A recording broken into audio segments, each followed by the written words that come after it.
Hello. सभी प्रिय साथियों को नमस्कार, गुड मॉर्निंग, जय हिंद, जय भारत। कैसे हैं आप सब लोग?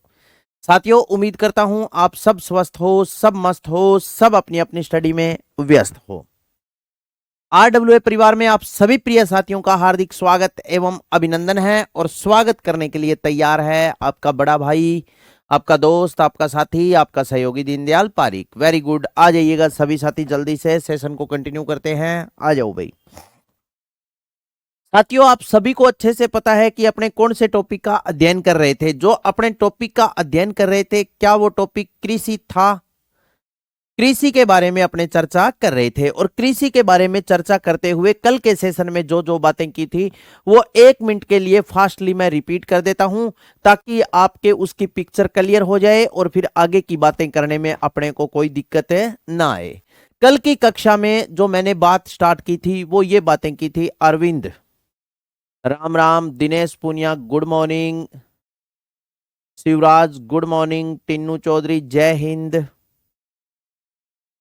सुभाशीष, सपना गुप्ता, राधे राधे। अमित तिवारी, हर हर महादेव, जय शिव शंकर। चलिएगा भाई, आगे देखते हैं फिर।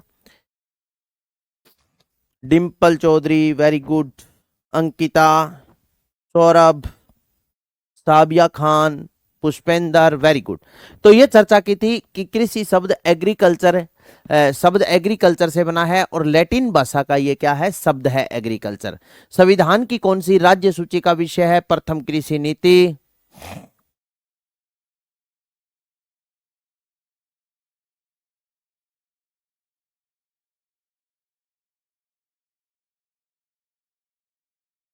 हाँ, फिर मैंने आपको बताया कि कृषि, हाँ, नीति बनाने वाला देश का पहला राज्य है राजस्थान। राजस्थान की देखो, सुनो साथियों, राजस्थान राजस्थान कृषि प्रधान राज्य है और राज्य की 65 से 70% आबादी कृषि कार्य में संलग्न है। वह राज्य का 65 से 70% क्षेत्र बारानी या वर्षा पर निर्भर है, इसलिए राजस्थान की कृषि को मानसून का जुआ कहते हैं। राजस्थान की अर्थव्यवस्था में महत्वपूर्ण योगदान कृषि का है। राज्य की जीडीपी में कृषि का योगदान लगभग 24 से 30% रहता है। ठीक है, 24 से 30% के मध्य रहता है। राजस्थान में कृषि जोत का आकार 2.73 हेक्टेयर है। बड़े जोते या जोतों का आकार बड़ा बाड़मेर में है। छोटे जोतों का आकार छोटा कहाँ है? डूंगरपुर में। फिर बताया था कि 2/3 या 65% क्षेत्र खरीफ के मौसम में, 1/3 या 35% रवि के मौसम में बोया जाता है। सर्वाधिक व्यर्थ और बंजर भूमि जैसलमेर में, बीएड भूमि धौलपुर में, गोचर चारागाह भूमि बाड़मेर में, न्यूनतम गोचर चारागाह भूमि श्री गंगानगर में है। सर्वाधिक कृषि क्षेत्र बाड़मेर में है। न्यूनतम कृषि क्षेत्र राजसमंद में है। सर्वाधिक पड़त भूमि या प्रति भूमि जोधपुर में, न्यूनतम पड़त या प्रति भूमि प्रतापगढ़ में है। सर्वाधिक ओरण भूमि या बड़ा ओरण, सबसे बड़ा देशनोक, बीकानेर। फिर मैंने आपको बताया था कि राज्य में तिलहन फसलों में सर्वाधिक उत्पादन सरसों और राई का, दलहन में चने का और अनाज में गेहूं का होता है। खरीफ के अंतर्गत सर्वाधिक क्षेत्रफल पर क्या बोया जाता है? बाजरा। और रबी के अंतर्गत सर्वाधिक क्षेत्रफल पर गेहूं बोई जाती है। फिर आती है कृषि गणना, सहकारिता विभाग के द्वारा करवाई जाती है 5 वर्ष के अंतराल से। प्रथम कृषि गणना 1971, नवीन कृषि गणना 2019। क्रम की दृष्टि से यह कौन सी थी? 10वीं कृषि गणना थी। इसके बाद में देखो, सुनो, राज्य में निजी क्षेत्र की प्रथम कृषि मंडी 29 नवंबर 2005 को कैथून कोट्टा में ऑस्ट्रेलिया के सहयोग से स्थापित की गई थी। ठीक है, फिर मैंने आपको बताया था कि केवल कृषि की जानकारी देने वाला प्रथम कृषि रेडियो स्टेशन भीलवाड़ा में स्थापित किया गया। खेती बाड़ी, कृषि दर्शन और बागवानी कार्यक्रम जयपुर से प्रसारित होता है और खेती बातां चौपाल कार्यक्रम सूरतगढ़ श्री गंगानगर से प्रसारित होता है। बताइए, यहां तक की सारी बातें आपके क्लियर थी? आपने सुना है शाम को 5 बजे रेडियो कार्यक्रम आता है राम राम, ये खेती बातां चौपाल। आपने सुना है शाम को 5 बजे कार्यक्रम आता है राम राम राम राम मनसा भाई, राम राम राम राम सुरजा भाई, राम राम। और सुरजा भाई ठीक है, मनसा भाई हाँ ठीक है, लेकिन समस्या सारा मोटी आन लाग रही है कि अब लोगा सरसों की बिजाई कर दी और कणक की भी बिजाई लोग, यानी गेहूं की भी बिजाई लोग करन लाग रहा है। कुछ बाण तैयार करन लाग रहा है बीजेगा। तो यार मनसा भाई, एक चीज देखने मिली कि जबकि सरसों की बिजाई भी लोगा कर दी, सरसों उग भी गई, लेकिन सरसों उगने के बाद गए मां सरसों का जगह पत्ता ही नहीं बे कोई जानवर खान लाग रही है। या तो मतलब बिंग मच्छर ज्यादा है या और तो बी खतरापन के करना पड़े।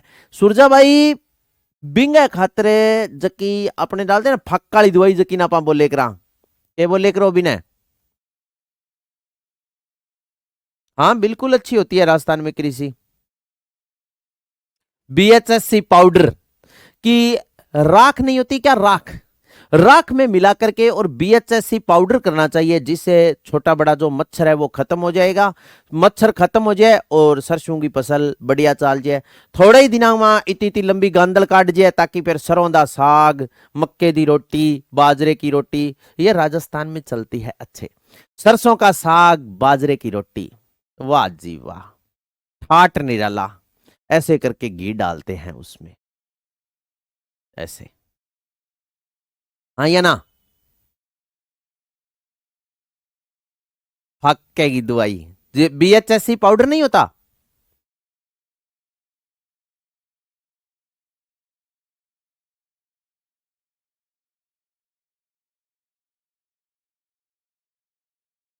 दूड़ो करनो, हाँ अंजू दूड़ो करनो बोले करा, दूड़ो करनो, दूड़ करनो भी नहीं बोले करा, दूड़ करनो के वह कि जैसे सरसों वगैरह की फसल होती है ना उसमें जो बीएचएससी पाउडर होता है, जगह फक्काली दवाई के करा मकोड़ा मुकोड़ा आ जाए तो घर में ही कई बार डाले करा बीएचएससी पाउडर राख में मिला करके। हाँ देखा था भाई अमित, देखा था, अच्छा पेपर था। तो ये देखो खेती री बातां जो चौपाल कार्यक्रम है वो सूरतगढ़ श्री गंगानगर से क्या होता है, प्रसारित होता है। ये इससे पिछले सेशन में जो पढ़ी थी ये सारी बातें हैं, आज के सेशन की बातें यहां से अब अपने क्या करेंगे, स्टार्ट करेंगे। तो इसी कृषि टॉपिक को आगे बढ़ाते हुए जो आज अपने को बातें पढ़नी है उसके बारे में मैं चर्चा करूंगा। आज जो अपने बातें पढ़ेंगे दोस्तों वो कहां से स्टार्ट करेंगे, वो करेंगे कृषि के प्रकार, कृषि के प्रकार। तो हेडिंग डालता हूं मैं, आज के सेशन को स्टार्ट करते हुए अपने पढ़ेंगे कृषि के प्रकार, कृषि के प्रकार, कृषि के प्रकार। कृषि के प्रकार के बारे में बात करें तो आप मुझे यह बताओ, आपने सुना है कि कौन कौन से कृषि के प्रकार है। तो मैंने हेडिंग डाल दी, आज अपने क्या पढ़ेंगे, कृषि के प्रकार। कृषि के प्रकार के बारे में चर्चा करते हुए जैसे एक नंबर पर मैं लिख रहा हूं जैविक खेती। इसी जैविक खेती को बोला जाता है दोस्तों ऑर्गेनिक फार्मिंग। क्या बोलते हैं, जैविक खेती। चलो भाई मैंने आपसे इतना ही पूछा है कि जैविक खेती किसे कहते हैं, जैविक खेती इसका मतलब क्या होता है। जैविक खेती को बोलते हैं दोस्तों ऑर्गेनिक फार्मिंग, ऑर्गेनिक फार्मिंग, जैविक खेती जिसे ऑर्गेनिक फार्मिंग के नाम से जाना जाता है, जैविक खेती। इसका मतलब होता है साथियों बिना रासायनिक खाद के, या ऐसे लिख दूं इसमें रासायनिक खाद का उपयोग नहीं करते, रासायनिक खाद का उपयोग, खाद का उपयोग नहीं करते, उपयोग नहीं करते। इसमें क्या नहीं करते, रासायनिक खाद का उपयोग नहीं करते, इसमें जैविक खाद का उपयोग किया जाता है। जैसे जैविक खाद कौन सी होती है, जैविक खाद वो होती है जैसे पेड़ों की पत्तियों से बनी खाद,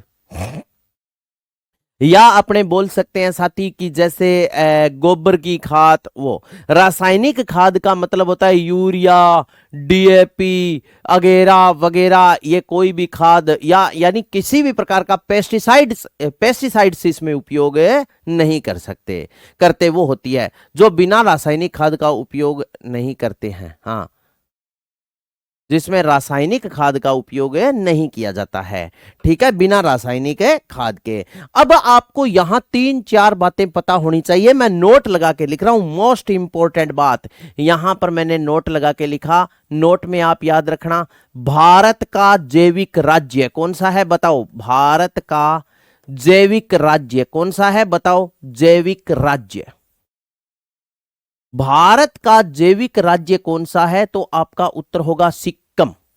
कौन सा है? भारत का जैविक राज्य है सिक्किम राज्य। सिक्किम। भारत का जैविक राज्य कौन सा है? सिक्किम। इसके बाद में देखो सुनो, राजस्थान का जैविक जिला बताइए जल्दी से कौन सा है? राजस्थान का जैविक जिला बताओ भाई कौन सा है? जैविक जिला। राजस्थान का जैविक जिला है कौन सा? राजस्थान का जैविक जिला है डूंगरपुर। कौन सा जिला है? डूंगरपुर। राजस्थान, भारत का जैविक राज्य सिक्किम, राजस्थान का जैविक जिला है डूंगरपुर। नेक्स्ट है राजस्थान का जैविक गांव। राजस्थान का जैविक गांव। जैविक गांव। राजस्थान का जैविक गांव है जयसमंद घाटी। जयसमंद घाटी। और ये जयसमंद घाटी गांव कहां पड़ता है? तो ये जयसमंद घाटी गांव है सलूम्बर में। कहां पर है? सलूम्बर।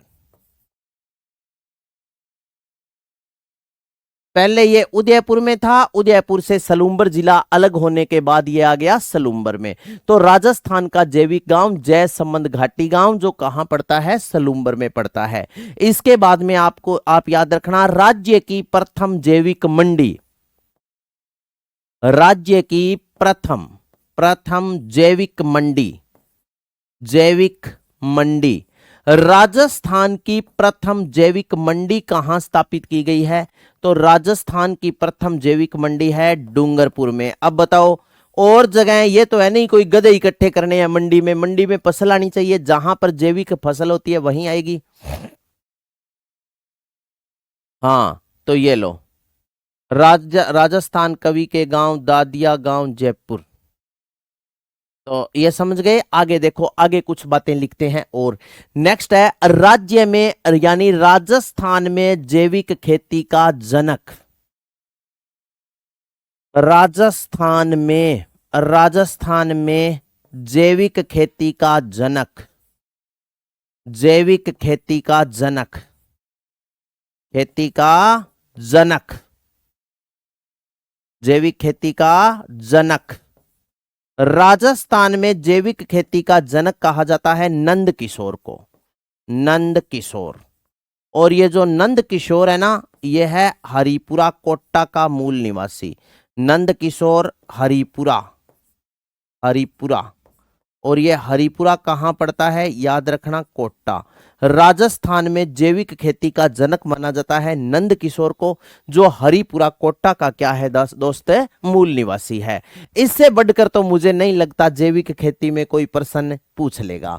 इसके बाद में यह है जैविक खेती। नंबर 2 पर अपने लिखते हैं मिश्रित खेती। नंबर 2 पर मैंने लिखा मिश्रित खेती। मिश्रित खेती। मिश्रित खेती। मिश्रित खेती कौन सी होती है? वो खेती जिसमें मिश्री बोई जाती है उसे बोलते हैं मिश्रित खेती। क्या जी? नहीं, ऐसा तो कभी संभव नहीं है। मिश्रित खेती का मतलब होता है दोस्तों, खेती में खेती करनी है, ठीक है ना। एक मैं नाम और लिख रहा हूं, नंबर 3 लगा के मैं लिखूंगा मिश्रित कृषि। दोनों के बारे में एक्सप्लेन करूंगा। मिश्रित खेती, यहां पर मैंने लिखा मिश्रित कृषि। मिश्रित कृषि। एक तो मैंने लिख दिया मिश्रित खेती और एक मैंने लिखा मिश्रित कृषि। मिश्रित खेती का मतलब होता है खेती में खेती करनी है। खेती का मतलब है एक फसल के साथ अन्य फसल या एक से अधिक फसल एक साथ मिलाकर बोना। समझ गए? एक से अधिक फसल एक साथ मिलाकर बोना या एक के साथ अन्य फसल मिलाकर बोना। कैसे? जैसे अपने बात करें, आपने देखा होगा अपने क्या करते हैं दोस्त, जौ के साथ चना मिलाकर बोते हैं। बताओ हाँ या ना? जौ के साथ खेतों में बोते हैं, जौ के साथ चना मिलाकर। अब जैसे चना की फसल अपने बो दी, रबी की फसल है, चने की फसल के चारों तरफ अपने क्या करते हैं? सरसों बीजते हैं। या जौ के साथ में तारा मीरा मिलाकर बो देते हैं, जौ के साथ चना मिलाकर बो देते हैं। तो एक से अधिक फसलों का उत्पादन एक साथ, ठीक है, या एक से अधिक फसल एक साथ मिलाकर बोना। एक से अधिक फसल मिलाकर बोना, अधिक फसल, अधिक फसल मिलाकर बोना, मिलाकर बोना, एक से अधिक फसल मिलाकर है बोना, इसे क्या बोलते हैं? मिश्रित खेती। मिश्रित कृषि का मतलब है खेती के साथ साथ पशुपालन, खेती व कृषि व पशुपालन एक साथ, ऐसे लिखते हैं, कृषि व पशुपालन, पशुपालन एक साथ, एक साथ करना, खेती के साथ साथ पशुपालन करना, यह क्या होता है? मिश्रित कृषि। इसके बाद में नेक्स्ट बात आ जाती है नंबर 4 पर, गहन कृषि। नंबर 4 पर कौन सी कृषि है? गहन कृषि। गहन कृषि, गहन कृषि का मतलब होता है दोस्त वो क्षेत्र जहां पर कृषि क्षेत्र क्या हो? कम और जनसंख्या अधिक हो, उसे बोलते हैं गहन कृषि। यानी कृषि क्षेत्र कम, जनसंख्या अधिक, कृषि क्षेत्र कम, क्षेत्र कम, कम, जनसंख्या अधिक, जनसंख्या अधिक। जहां पर कृषि क्षेत्र कम हो, जनसंख्या अधिक हो, वहां पर कौन सी खेती की जाती है? तो आपका उत्तर होगा गहन कृषि। इसके बाद में नंबर 5 पर मैं लिख रहा हूं वालरा स्थानांतरित, वालरा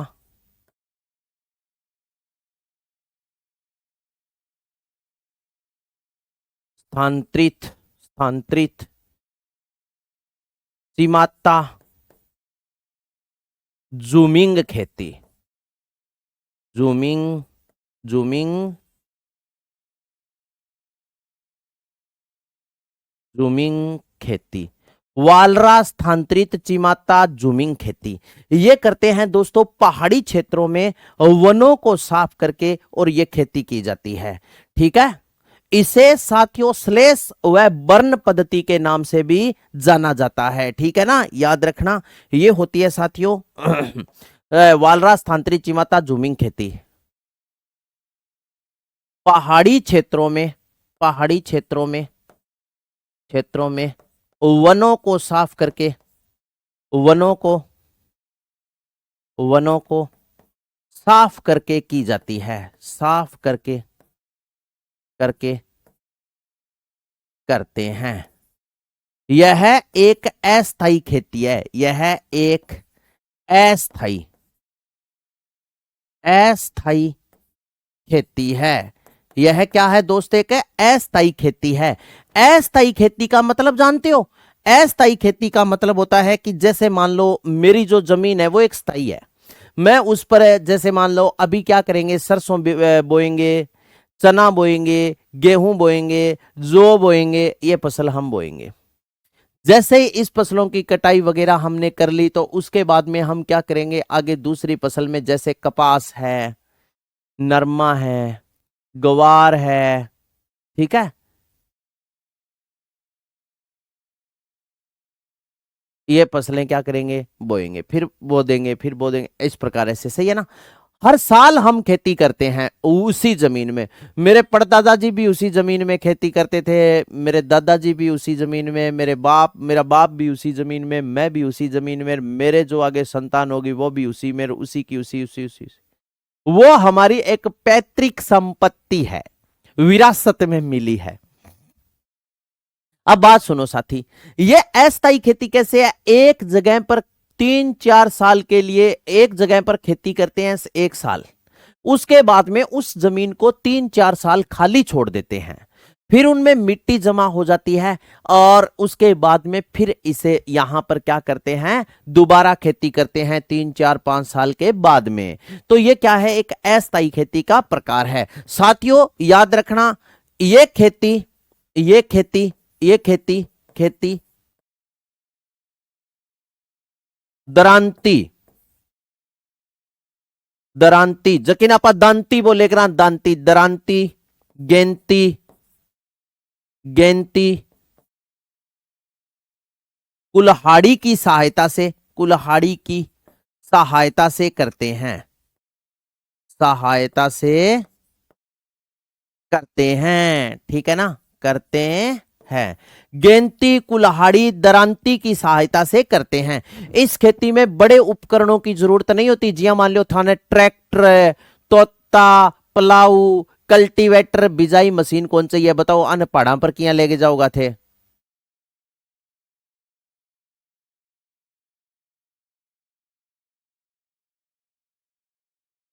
समझ गए? ये है तो ये गेंती कुल्हाड़ी दरांती। गेंती जानते हो क्या? जो सड़क पट्टन वाला राखे करानी है कि शो उपकरणिया हुआ है और अठाई डांडो लागेड़ो हुआ है यहाँ आगे पिछले दोनों पासों एक सी है। ये लो, ये होती है। साथियों याद रखना, इसे स्लेश व बर्न भी, इसे स्लेश व बर्न पद्धति भी कहते हैं।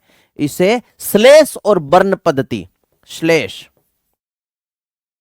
श्लेष व बर्न पद्धति भी कहते हैं। बर्न पद्धति, पद्धति भी कहते हैं। इसे श्लेष व बर्न पद्धति भी कहते हैं। यह है वालरा स्थानांतरित चिमाता जूमिंग खेती जो पहाड़ी क्षेत्रों में की जाती है।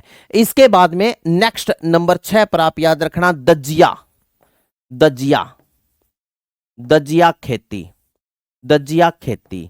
दजिया खेती कहां की जाती है? याद रखना मैदानी क्षेत्रों में की जाती है। मैदानी क्षेत्रों में, क्षेत्रों में की जाती है, की जाती है, ठीक है ना। दजिया खेती कहां पर की जाती है? मैदानी क्षेत्रों में की जाती है। नेक्स्ट इसके बाद में दजिया के बाद में और कौन सी बच गई? बारानी खेती। कितना नंबर लिख दिया रे? 7 नंबर लिखो, बारानी खेती।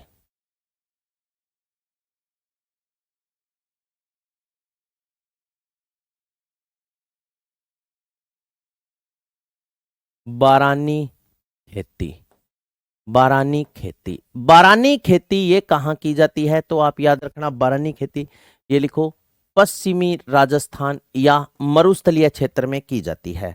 पश्चिमी राजस्थान, ये याद रखना वर्षा पर निर्भर है, वर्षा पर निर्भर, वर्षा पर है निर्भर। ब्रैकेट में याद रख लेना पश्चिमी राजस्थान, पश्चिमी राजस्थान, ठीक है ना। पश्चिम वर्षा पर निर्भर है और यह खेती पश्चिमी राजस्थान में की जाती है। बारानी के बाद में नेक्स्ट लिखते हैं relay cropping, relay cropping. Number 8 लगा के लिखो relay cropping, relay cropping, cropping, relay cropping, relay cropping. इसमें याद रखना दोस्त रिले क्रॉपिंग क्या होता है? एक फसल के साथ या एक समय में, समय में 4 फसल मिलाकर बोना, 4 फसलों का उत्पादन, फसलों का उत्पादन, एक समय में 4 फसलों का उत्पादन। इसका मतलब क्या है कि जैसे एक समय का मतलब है एक सीजन। अपने क्या करते हैं दोस्तों, जैसे आपने सुना है 60 मूंग, मूंग की एक फसल होती है 60 मूंग, 60 दिन में पक के हो जाए, तैयार हो जाए, तो 60 दिन को मतलब वो है 2 महीना। हाँ ये ना। फिर उसे फसल जब वो कटाई स्टार्ट की उस समय दूसरी फसल बो दी। फिर आगे क्या करते हैं? इसे ही क्या बोलते हैं? रिले क्रॉपिंग जो होता है एक समय में 4 फसलों का उत्पादन, इसे क्या कहा जाता है? रिले क्रॉपिंग कहते हैं। रिले क्रॉपिंग के बाद में नेक्स्ट बात करते हैं कृषि वानिकी। नंबर 9 पर लिखो कृषि वानिकी, कृषि वानिकी, कृषि वानिकी, कृषि वानिकी। इसका मतलब होता है खेती व बागवानी एक साथ, खेती व, खेती व बागवानी, बागवानी एक साथ, एक साथ, खेती व बागवानी एक साथ। इसका मतलब क्या है? खेती व बागवानी एक साथ, इसका मतलब है भी दोस्तों जैसे आपने फसल बोई, ठीक है, जैसे आपने किन्नू वगैरह का बाग देखा होगा, जैसे किन्नू का बाग है या कोई भी अमरूद का बाग है, अनार का बाग है। अब जब बाग छोटा होता है तो उसमें जैसे चना है, गेहूं है, सरसों है, वो बो देते हैं। तो बागवानी के साथ साथ कृषि फसलों का जो उत्पादन लेते हैं उन्हें बोलते हैं हाँ कृषि वानिकी यानी खेती के साथ साथ वानिकी। इसके बाद में बात करते हैं नंबर 9 10 पर आप लिखो रोपण कृषि। रोपण कृषि, रोपण कृषि याद रखना विशेष खेती जिसमें चाय रबड़ कहवा, विशेष खेती, विशेष खेती, खेती जिसमें चाय रबड़ कहवा का उत्पादन किया जाता है, जिसमें चाय रबड़ रबड़ कहवा का उत्पादन करते हैं, कहवा का उत्पादन, विशेष खेती जिसमें चाय रबड़ कहवा का उत्पादन किया जाता है। इसके बाद में नेक्स्ट आती है समोच्च या पट्टीदार खेती, समोच्च या पट्टीदार खेती,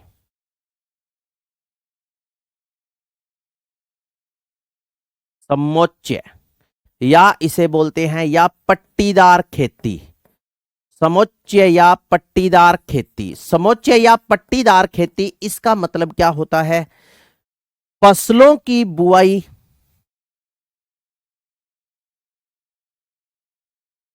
फसलों की बिजाई, बिजाई, बिजाई, मिट्टी कटाव को रोकने के लिए बिजाई, मिट्टी कटाव को, कटाव को मिट्टी कटाव को रोकने के लिए,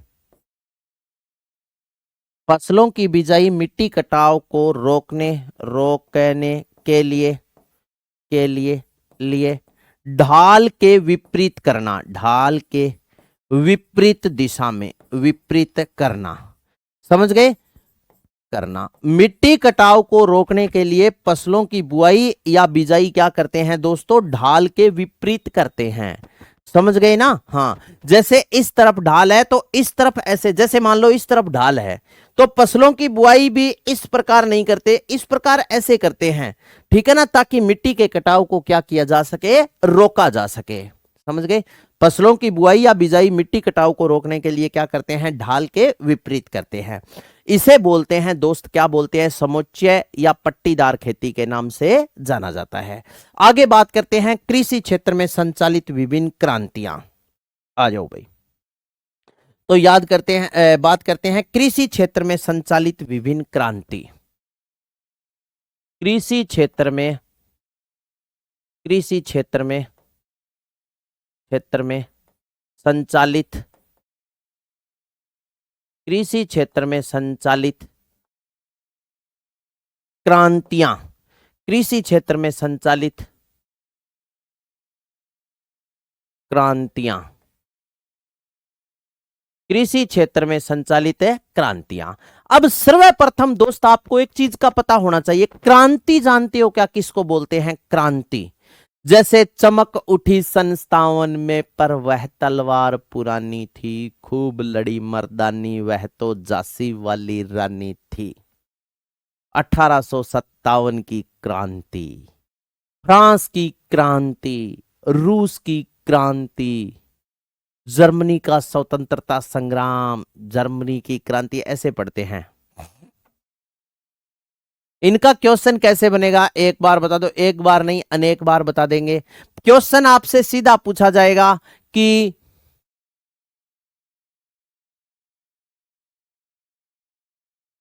जैविक खेती, ऐसे जैसे मान लो क्वेश्चन आपसे ऐसे पूछा जाएगा कि पहाड़ी क्षेत्रों में वनों को जलाकर आदिवासियों के द्वारा कौन सी कृषि की जाती है, तो ऑप्शन होगा जैसे वालरा है, दजिया है, बरानी है, रिले क्रॉपिंग है। तो थे उत्तर के करोगा वालरा, स्थानांतरी, चिमाता, झूमिंग, ये करते हैं। अरे दे दिया भाई, के है सर, आप मेरे क्वेश्चन का आंसर ही नहीं देते। शिवराज प्रजापति बोल बोल, तेरे के क्वेश्चन है बता। सर एक क्वेश्चन है, अरे बोल, अब क्वेश्चन तो तुम बतावे को नहीं यार।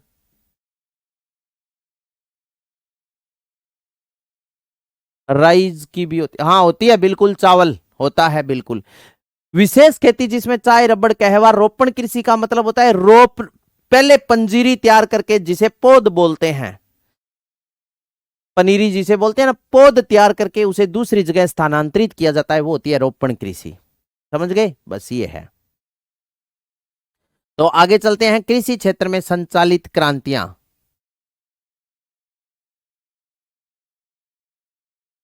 कृषि क्षेत्र में संचालित, क्रांति का मतलब वो लड़ाई नहीं है, क्रांति का मतलब लड़ाई नहीं होता।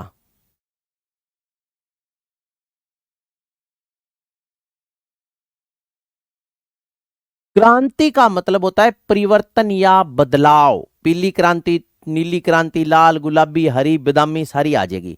क्रांति का मतलब क्या होता है? परिवर्तन या बदलाव, यानी किसी भी चीज के प्रति लोगों को क्या करना? जागरूक करना। किसी भी चीज के प्रति अपने लोगों को जागरूक करते हैं क्रांति के माध्यम से। समझ गए? अब क्रांति का मतलब परिवर्तन या बदलाव कैसे, थोड़ा सा आपको एक एग्जांपल के माध्यम से बताता हूं, आप ध्यान पूर्वक सुनना। जैसे दोस्तों मार्केट में एक क्रीम आ रही है फेयर एंड लवली,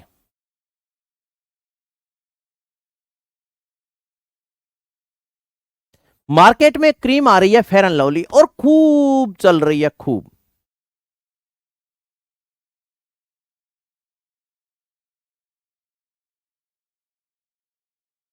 एक ही है, राम सिंह जी। तो फेयर एंड लवली क्रीम खूब चल रही है। अब कंपनी ने क्या किया, एक प्रोडक्ट और लॉन्च कर दिया और उसका नाम रख दिया फेयर एंड हैंडसम।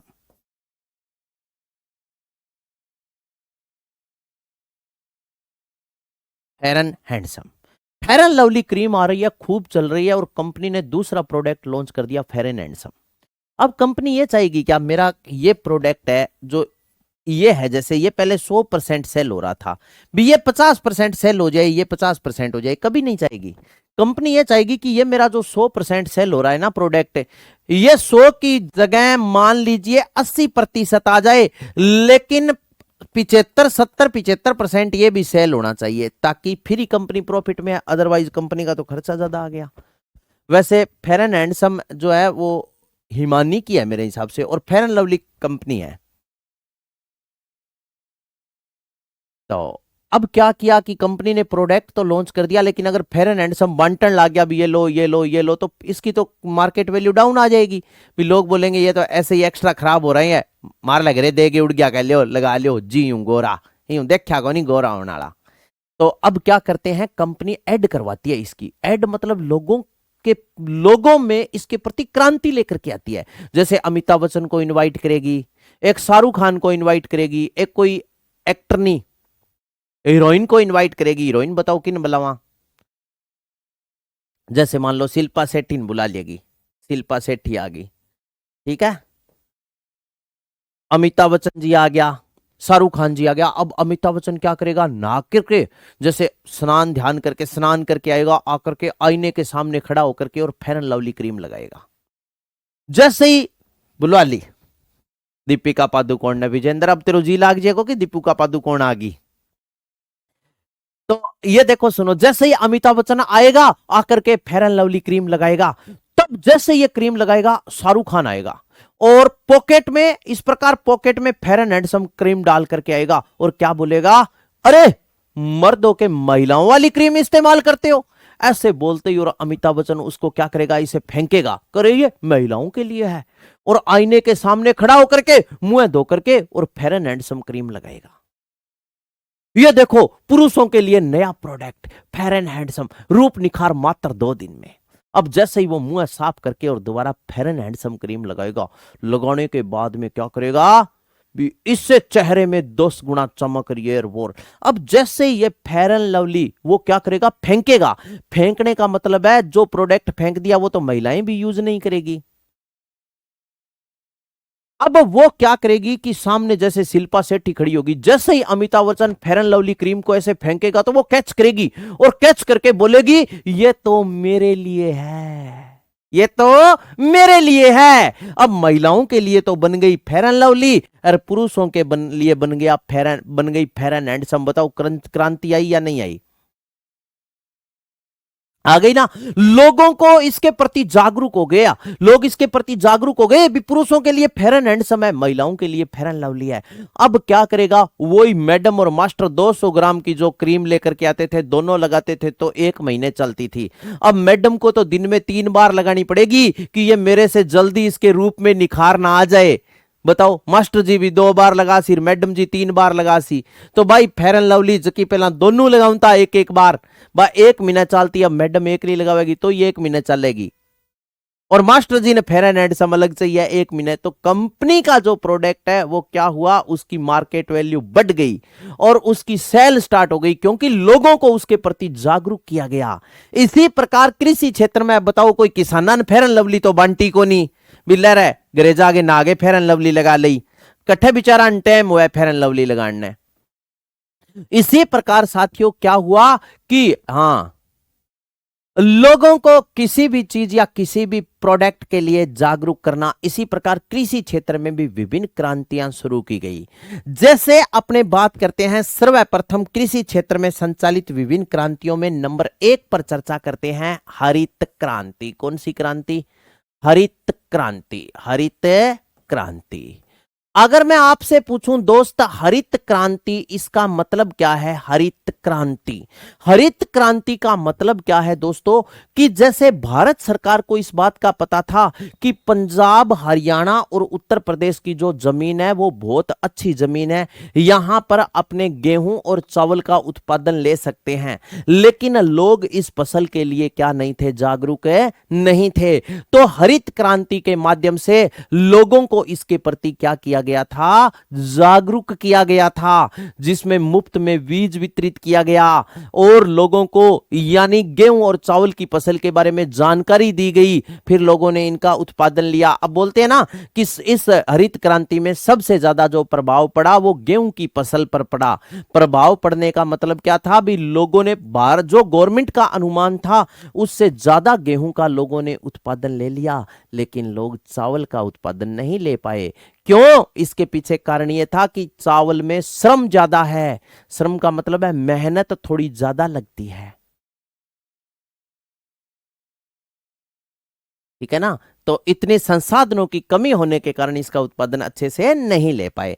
तो हरित क्रांति देखो, सर्वप्रथम नंबर 1 पर बात करते हैं। हरित क्रांति नाम विलियम गेड ने दिया था, जो यूएसए का मूल निवासी था। हरित क्रांति नाम विलियम गेड ने दिया। विलियम गेड, यूएसए। हरित क्रांति नाम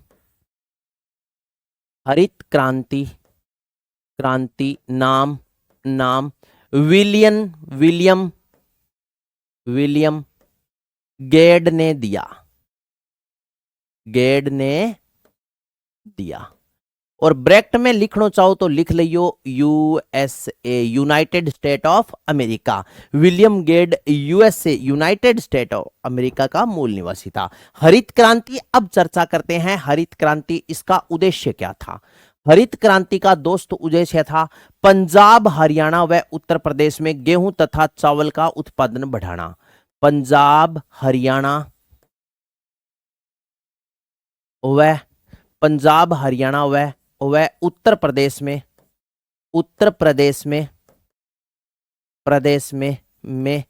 गेहूं व चावल का उत्पादन बढ़ाना। गेहूं व चावल का उत्पादन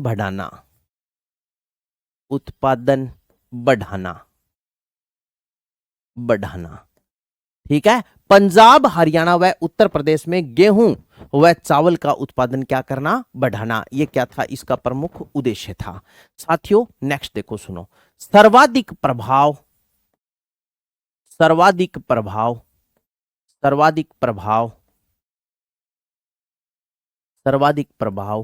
गेहूं की फसल पर पड़ा। इसका मतलब है भी उत्पादन बढ़ गया, गेहूं का उत्पादन बढ़ा। सबसे ज्यादा जो उत्पादन बढ़ा था वो किसका बढ़ा था? गेहूं का उत्पादन बढ़ा था। नेक्स्ट बात करते हैं हरित क्रांति, इसका विश्व में जनक किसको माना जाता है? तो विश्व में जनक, हरित क्रांति का विश्व में जनक जो माना जाता है वो किसको माना जाता है? नॉर्मन बोरलॉग को।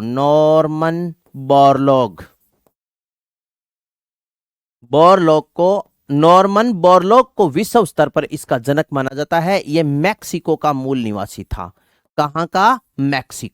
मैक्सिको का मूल निवासी था। विश्व स्तर पर जनक नॉर्मन बोरलॉग को माना जाता है, जो मैक्सिको का मूल निवासी था। इसके बाद में नेक्स्ट आ जाती है भारत में जनक। इसका भारत में जो जनक माना जाता है वो माना जाता है M S Swaminathan. M S Swaminathan, M S Swaminathan. और ये जो एम एस स्वामीनाथन है ये दोस्तों बेंगलुरु का क्या है, मूल निवासी है, बेंगलुरु का मूल निवासी है, बेंगलोर जकेनापा बोले करा। ठीक है, इसके बाद में नेक्स्ट आ जाती है भारत में शुरुआत। इस क्रांति की भारत में शुरुआत कब हुई थी, भारत में शुरुआत, भारत में जो हरित क्रांति की भारत में शुरुआत हुई थी वो हुई थी 1967-68, 1967-68 में। 1967 भारत में इसकी शुरुआत 1967-68 में, 1967-68 में हुई थी। नेक्स्ट आ जाते हैं राज्य के शामिल जिले। राज्य के शामिल जिले, शामिल जिले। राजस्थान में इसके कौन कौन से जिले शामिल है, तो एक तो है हनुमानगढ़ जिला। कौन सा जिला है, हनुमानगढ़। एक तो हनुमानगढ़ जिला है और दूसरा जिला है श्री गंगानगर, श्री गंगानगर। राजस्थान के इसमें दो जिले शामिल है, एक तो हनुमानगढ़ और एक है गंगानगर। अब इसके बाद में आता है वर्तमान में शामिल फसल। वर्तमान में शामिल फसल, वर्तमान में शामिल फसल, शामिल फसल। वर्तमान में आपसे पूछ ले शामिल फसल कितनी है तो आपका उत्तर होगा 6। वर्तमान में इसमें कितनी फसलें शामिल है तो 6। 6 फसल कौन कौन सी है, गेहूं, गेहूं, चावल, जवार, बाजरा, मक्का और रागी। 6 होगी कि देखियो गिनगे, 1 2 3 4 5 6। गेहूं, चावल, जवार, बाजरा, मक्का, रागी, ये 6 फसल इसमें क्या है, वर्तमान में शामिल है। और इसके जो जिले हैं वो कौन कौन से हैं, राजस्थान के हनुमानगढ़ और श्री गंगानगर जिले हैं। हरित क्रांति नाम विलियम गेड ने दिया था। उद्देश्य पंजाब, हरियाणा, उत्तर प्रदेश में गेहूं व चावल का उत्पादन बढ़ाना। सर्वाधिक प्रभाव गेहूं की फसल पर पड़ा। विश्व में जनक नॉर्मन बोरलॉग, भारत में जनक एम एस स्वामीनाथन। भारत में शुरुआत 1967-68। राज्य के शामिल जिले हनुमानगढ़, श्री गंगानगर। वर्तमान में शामिल फसलें 6, गेहूं, चावल, ज्वार, बाजरा, मक्का और रागी। इन 6 फसलों को शामिल किया गया है। नेक्स्ट नंबर 2 पर अपने बात करते हैं श्वेत क्रांति। श्वेत क्रांति का उद्देश्य क्या है, दूध का उत्पादन बढ़ाना।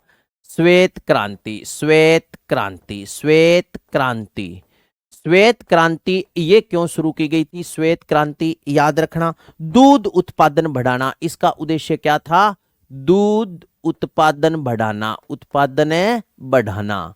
ठीक है ना, दूध का उत्पादन बढ़ाने हेतु श्वेत क्रांति शुरू की गई थी। अब दूसरी बात याद रखना कि इस क्रांति का जनक किसको माना जाता है, श्वेत क्रांति, इसका जनक कौन है, तो आपका उत्तर हो जाएगा इसका जनक है नॉर्मन बोरलॉग था क्या वहां पर, इसका जनक है वर्गीज कुरियन, वर्गीज कुरियन, कुरियन, वर्गीज कुरियन, वर्गीज कुरियन इसका क्या माना जाता है, जनक माना जाता है। ठीक है साथियों, नेक्स्ट याद रखना 1970 में, 70 में ऑपरेशन फ्लड, ऑपरेशन फ्लड नामक, ऑपरेशन फ्लड, फ्लड अभियान शुरू किया, अभियान शुरू किया, अभियान शुरू किया, शुरू किया। 1970 में ऑपरेशन फ्लड अभियान शुरू किया। यह ऑपरेशन फ्लड अभियान शुरू करने का उद्देश्य क्या था, इसके तहत साथियों अच्छे दूध देने वाले पशुओं का विकास करना। ठीक है, 1970 में ऑपरेशन फ्लड अभियान का उद्देश्य था दूध उत्पादन बढ़ना, यानी अच्छे दूध देने वाले पशुओं में विकास करना। नेक्स्ट आगे याद रखना वर्गीज कुरियन ने, वर्गीज कुरियन ने, कुरियन ने, कुरियन ने आनंद गुजरात में, आनंद, आनंद कहां पड़ता है, गुजरात में, आनंद गुजरात में पड़ता है, आनंद गुजरात में अमूल डेयरी की स्थापना की, अमूल डेयरी की स्थापना की। आनंद गुजरात में कौन सी डेयरी की, अमूल, अमूल डेयरी की, डेयरी की स्थापना की। ठीक है ना, स्थापना की। वर्गीज कुरियन ने आणंद गुजरात में अमूल डेयरी की क्या की थी? स्थापना की थी। यह है श्वेत क्रांति। इसके बाद में नेक्स्ट बात आ जाती है अमृत क्रांति। अमृत क्रांति का उद्देश्य है नदी जोड़ो अभियान। तो नेक्स्ट लिख रहा हूं अमृत क्रांति। अमृत क्रांति, अमृत क्रांति, अमृत क्रांति, इसका उद्देश्य क्या है? तो आप याद रखना नदी जोड़ो अभियान। किससे संबंधित है? नदी जोड़ो अभियान। नदी जोड़ो अभियान, जोड़ो जोड़ो अभियान, नदी जोड़ो अभियान से संबंधित है अमृत क्रांति। अगर पेपर में आपसे पूछ ले कि प्रधानमंत्री नदी जोड़ो अभियान के अंतर्गत, ठीक है, अमृत क्रांति नदी जोड़ो अभियान से संबंधित है, ठीक है ना।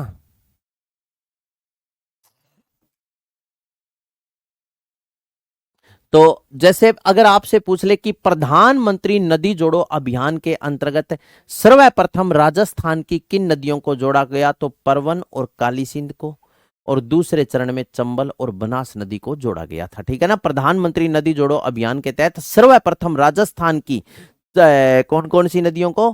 परवन और काली सिंध नदियों को, जबकि दूसरे चरण में चंबल और बनास नदियों को जोड़ा गया था। ये आपका मन करे तो लिख लेना, मेरा तो मन नहीं करता, मैं तो नहीं लिखूंगा। अमृत क्रांति, अमृत क्रांति के बाद में नेक्स्ट इसके बाद में आती है सुनहरी या स्वर्ण क्रांति। सुनहरी या स्वर्ण क्रांति, सुनहरी या स्वर्ण क्रांति, स्वर्ण क्रांति, सुनहरी या स्वर्ण क्रांति। सुनहरी या स्वर्ण क्रांति ये संबंधित है साथी फल फूल बागवानी, फल फूल बागवानी को बढ़ावा। फल फूल बागवानी को बढ़ावा देने हेतु कौन सी फल फूल, सुनहरी या स्वर्ण क्रांति फल फूल बागवानी को बढ़ावा देने हेतु ये शुरू की गई। इसके बाद में लाल क्रांति, लाल क्रांति, लाल क्रांति।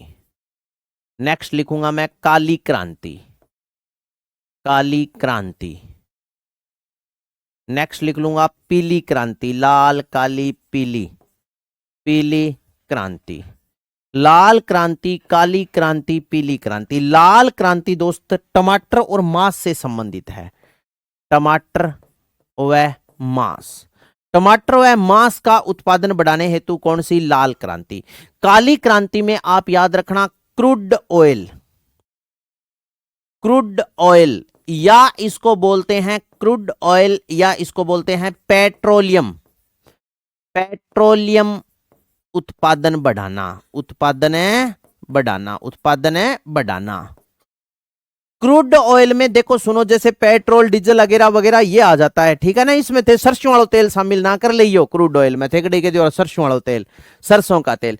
पीली क्रांति, इसका मतलब उद्देश्य क्या है साथियों? तिलहन उत्पादन बढ़ाना, पेट्रोलियम उत्पादन। अब देखो पीली क्रांति तिलहन फसलों का उत्पादन बढ़ाना, ठीक है। जैसे तिलहन में कौन कौन सी आ गई? जैसे सरसों है, राई है, अरंडी है, तिल है, जिससे तेल निकलता है। तो पीली क्रांति, इसमें आप लिखना तिलहन फसलों का, तिलहन फसलों का, तिलहन फसलों का उत्पादन, तिलहन फसलों का उत्पादन बढ़ाना। तो कौन सी क्रांति शुरू की गई थी? लाल काली पीली। इसके बाद में आगे लिखते हैं नीली क्रांति, ठीक है। लाल काली पीली तो आ गई, लाल आ गई, काली आ गई, पीली आ गई, नीली गोल गुलाबी। इसके बाद में नेक्स्ट लिखे हैं नीली क्रांति, नीली क्रांति, नीली क्रांति। इसके बाद में लिखेंगे नीली, इसके बाद में लिखेंगे गोल क्रांति, इसके बाद में लिखेंगे गुलाबी क्रांति, गुलाबी क्रांति, ठीक है। तो नीली क्रांति दोस्त किससे संबंधित है? नीली क्रांति है मत्स्य उत्पादन, मत्स्य उत्पादन, मत्स्य उत्पादन बढ़ाना। गोल क्रांति है, गोल के वह आलू उत्पादन बढ़ाना, आलू, ठीक है। गुलाबी क्रांति है झींगा उत्पादन, झींगा, झींगा उत्पादन। झींगा क्या है? एक मछली की प्रजाति है। झींगा उत्पादन बढ़ाना। इसके बाद में नेक्स्ट आ जाती है गंगा क्रांति, रजत क्रांति, गंगा क्रांति, गंगा क्रांति। इसके बाद में आ जाती है रजत क्रांति, रजत क्रांति, गंगा क्रांति, रजत क्रांति। इसके बाद में आ जाती है सिल्वर फाइबर क्रांति, सिल्वर फाइबर, सिल्वर फाइबर क्रांति। ठीक है ना। सिल्वर फाइबर क्रांति के बाद में बात करते हैं सनराइज क्रांति, फिर बात करेंगे बादामी क्रांति, सनराइज, सनराइज क्रांति, फिर अपने बात करेंगे रे बादामी क्रांति, बादामी क्रांति, बादामी क्रांति। ठीक है। एक बार इतना ही लिखा बादामी क्रांति। तो गंगा क्रांति दोस्त भ्रष्टाचार के खिलाफ सदाचार हेतु, भ्रष्टाचार के खिलाफ, भ्रष्टाचार के खिलाफ सदाचार हेतु, सदाचार हेतु, भ्रष्टाचार के खिलाफ सदाचार हेतु। ठीक है। रजत क्रांति है साथी अंडा उत्पादन से संबंधित, अंडा उत्पादन, अंडा उत्पादन। ठीक है ना। सिल्वर फाइबर क्रांति है साथी कपास उत्पादन से संबंधित, कपास उत्पादन। ठीक है। कपास का उत्पादन बढ़ाने हेतु। सनराइज क्रांति है इलेक्ट्रॉनिक उद्योग से संबंधित, इलेक्ट्रॉनिक उद्योग, इलेक्ट्रॉनिक उद्योग से संबंधित है। ठीक है ना। इसके बाद में बादामी क्रांति है साथी, बादामी क्रांति किससे संबंधित है रे?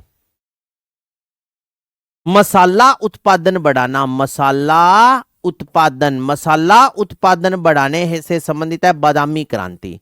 साथियों एक राजस्थान में आपने एक चीज और सुनी है, अरे पीली क्रांति तिलन फसल संबंधित है। यार राम सिंह तू टाबरानी सी बातें करे। अब बता कि जी पीली क्रांति सरसों संबंधित है कि सरसों नहीं, तिलहन फसलों से संबंधित है। तिलहन का मतलब है जिससे तेल निकलता है। अब तू कह देखो गेहूं संबंधित है तो किया उसका बता। तिलन सरसों बता तिलन फसल है या नहीं है? जैसे सरसों है, राई है, मूंगफली है। अब मूंगफली एक तिलन फसल है, तेल निकलता है मूंगफली से, बताओ हाँ या ना? तो बादामी क्रांति मसाला उत्पादन। एक साथियों आपने पढ़ा है राजस्थान की एक ऐसी चित्रशैली जिसमें नारी की आंखें बादाम जैसी दिखाई गई है। राजस्थान की कौन सी चित्रशैली में नारी की बादाम जैसी आंखें दिखाई गई है? तो आपका उत्तर क्या होगा? नारी की बादाम जैसी आंखें, मारवाड़ या जोधपुर चित्रशैली में। और बादामी संगमरमर भी कहां होता है? जोधपुर में। बादामी क्रांति। इसके बाद में है सदाबहार क्रांति। नेक्स्ट आगे लिखते हैं, देखो सदाबहार क्रांति, सदाबहार क्रांति, सदाबहार क्रांति ये संबंधित है साथियों जैविक खेती को बढ़ावा। सदाबहार क्रांति यहां लिख लेना, जैविक खेती को बढ़ावा, जैविक खेती, जैविक खेती। सदाबहार क्रांति का उद्देश्य है जैविक खेती को क्या करना? बढ़ावा देना, या जैविक खेती से संबंधित है। इसके बाद में नेक्स्ट आती है मूक क्रांति, मूक क्रांति, मूक क्रांति मोटे अनाज का उत्पादन, मूक क्रांति, मूक क्रांति इसका उद्देश्य है मोटे अनाज का उत्पादन। मूक के बाद में नेक्स्ट अपने पढ़ेंगे बूरी, पराभनी, दुस्सर, बूरी क्रांति, बूरी क्रांति के बाद में पढ़ेंगे पराभनी, पराभनी क्रांति, पराभनी क्रांति के बाद में पढ़ेंगे दुस्सर क्रांति। कौन सी? दुस्सर क्रांति, दुस्सर क्रांति, पराभनी क्रांति। इसके बाद में आ जाएगी कौन सी? दुस्सर क्रांति। और बच गए इंद्रधनुष क्रांति, और इसके बाद में लिख लो इंद्रधनुष, इंद्रधनुष क्रांति। इंद्रधनुष क्रांति किससे संबंधित है? इसके बाद में है स्लेटी या ग्रे क्रांति, स्लेटी या इसे बोलते हैं ग्रे क्रांति, ग्रे क्रांति। इसके बाद में आ जाती है एनएच क्रांति, एनएच क्रांति, एनएच क्रांति, स्लेटी या ग्रे क्रांति। इसके बाद में है एनएच क्रांति। इसके बाद में है प्रोटीन क्रांति। कौन सी क्रांति? प्रोटीन क्रांति। ठीक है। प्रोटीन के बाद में आ जाती है खाकी क्रांति, खाकी, खाकी वर्दी, खाकी क्रांति। कौन सी क्रांति? खाकी क्रांति। खाकी के बाद में अपने लिखते हैं सैफरोन क्रांति। बस लास्ट ही करांगा सैफरोन। सैफरोन गणी करा दी, पेपर में आ जाएगा सैफरोन क्रांति। ठीक है, सैफरोन क्रांति। फे के ऊपर यार मात्रा, ये मात्रा आएगी, ठीक है ना, फे के ऊपर सैफरोन क्रांति। ठीक है, ग्रीन गोल्ड क्रांति और लिख दूंगे, ग्रीन गोल्ड। अब मेरा कई ओड़ा ओड़ा याद आए बगैर, ग्रीन गोल्ड, ग्रीन गोल्ड इतनी बहुत है यार, अंग मंग आ जाएगा पर्सन। ठीक है, तो अब देखो सुनो, यहां से मूक क्रांति है, मोटे अनाज, मोटे अनाज का उत्पादन, अनाज का उत्पादन, मोटा अनाज जानो नहीं, उत्पादन, मोटे अनाज का उत्पादन। इसमें 6-7 अनाज, 8 प्रकार के अनाज क्या किए गए हैं, इसमें शामिल किए गए हैं। जैसे बाजरा है, जवार है, इस प्रकार। जैसे एक तो वह खींचड़ी, रेक वह खींचड़ो, दोनों मंत्र है नहीं, खींचड़ी और खींचड़े में अंतर है। खींचड़ी के वह चावल मूंगांगी बीमार आदमी दई जाए, यानी खींचड़ी इसलिए देते हैं कि वो अनाज जो जल्दी डाइजेस्ट हो जाए। और खींचड़ों के वह मोटो अनाज, जिसमें जैसे बाजरा है, मोट है, ठीक है, थोड़ा सा चना वगैरह की दाल मिला करके और खींचड़ो बनाए करे आपने, और बिंग मां घी गाल के खाए करे। अब जब बीमार आदमी ने खींचड़ो बना दिया तो डाइजेस्ट तो भी ही को नहीं वह, वो जम्मा ही जानतो रहे काम हूं। ठीक है, 1 मिनट और लूंगा बस। ठीक है, इसके बाद में बुरी क्रांति किससे संबंधित है? खाद्यान्न। बुरी क्रांति है खाद्यान्नों का उत्पादन बढ़ाना। प्राबनी क्रांति है भिंडी उत्पादन बढ़ाने से संबंधित है, सॉरी भिंडी, भिंडी का उत्पादन बढ़ाना। दूसर क्रांति है साथी सीमेंट उत्पादन से संबंधित, सीमेंट उत्पादन। ठीक है, इंद्रधनुष क्रांति सभी क्रांतियों पर नियंत्रण, सभी क्रांतियों पर, क्रांतियों की निगरानी या सभी क्रांतियों पर नियंत्रण। स्लेटी या ग्रे क्रांति आपसे पूछ ले तो यह है फर्टिलाइजर्स, उर्वरकों का उत्पादन, उर्वरक से संबंधित, उर्वरकों का उत्पादन। एनएच क्रांति है स्वर्णिम चतुर्भुजों का निर्माण, स्वर्णिम चतुर्भुजों का निर्माण, भुजों का निर्माण, स्वर्णिम चतुर्भुजों का निर्माण।